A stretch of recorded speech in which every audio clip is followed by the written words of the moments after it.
In the frozen valley of an ancient world, where the wind howled like a warning and the mountains stood silent like giant guards, Kiros, the legendary giant white lion, walked with unstoppable power. His fur was as bright as snow, but his eyes carried the fire of a king who feared nothing. Around him moved his loyal white lionesses, silent and deadly, like living shadows protecting their leader from every side. Not far away, hidden behind thick trees and sharp rocks, a tribe of ape-like prehistoric humans watched carefully. Wild faces, heavy breathing, and stone weapons gripped tightly in their hands. Their bodies were strong, their movements quick, and their hunger for survival made them fearless.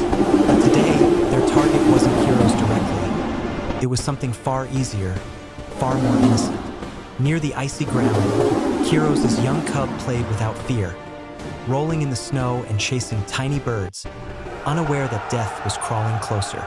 Suddenly, a sharp whistle cut through the air, and in the next moment, the prehistoric hunters rushed forward like a storm. One of them threw a stone spear with brutal force, and before the lionesses could react, the cub let out a painful cry that shattered the peace of the valley. Blood stained the white snow, and time seemed to freeze as Kiros turned his head, his heart sensing something terrible.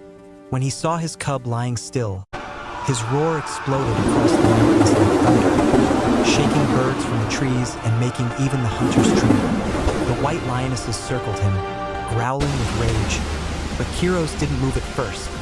He just stared, his eyes burning with grief, pain, and a darkness that had never been seen before.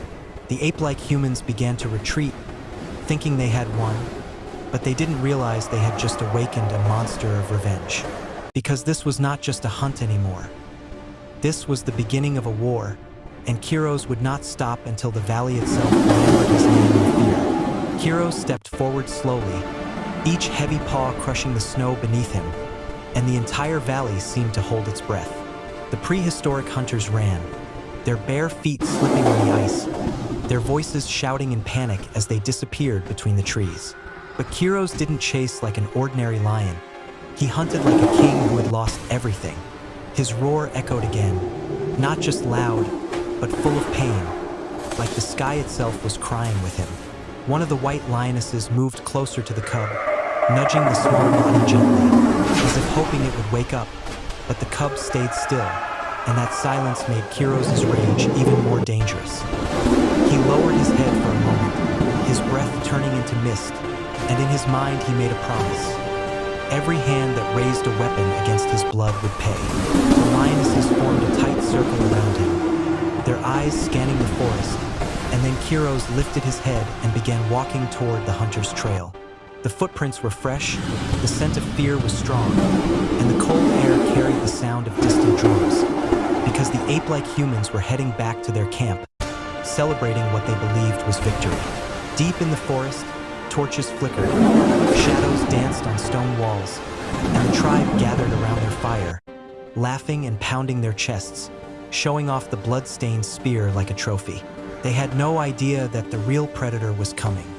Far behind them, moving like a silent storm, Kiros and his lionesses entered the dark woods, their white fur glowing faintly under the moonlight, and every step they took felt like a countdown to destruction.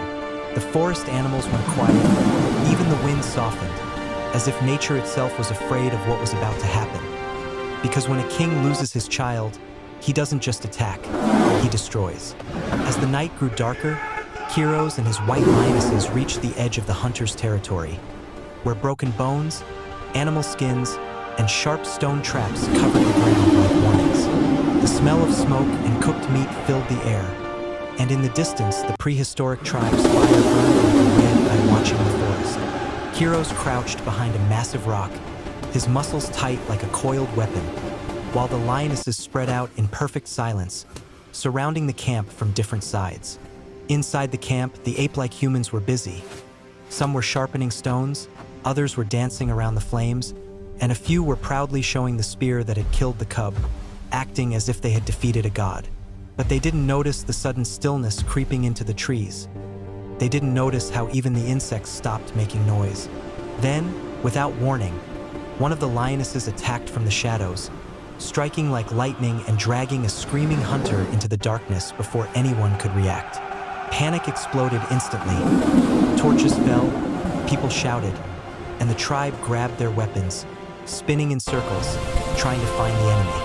That was the moment Kiros chose to enter. He stepped into the firelight, his giant white body shining like a ghost of death, and the tribe froze in fear. For a second, even the bravest hunter couldn't move, because standing in front of them wasn't just a lion. It was a monster built by nature itself. Kiros let out a deep growl, low and terrifying, and then he charged. The ground shook as he crashed into the camp, flipping wooden structures, scattering flames, and sending hunters flying like weak leaves in a storm. Spears were thrown at him, stones hit his body, but his rage made him unstoppable. The white lionesses moved like a trained army. One attacked the right, one attacked the left, and one blocked the escape routes, turning the camp into a cage of terror. The tribe realized too late that this wasn't a normal fight. It was revenge, and it had come with teeth and claws. And just when the hunters thought it couldn't get worse, a loud, powerful roar echoed from deep in the forest. Another lion's voice, a darker one, a voice that didn't belong to Kiros.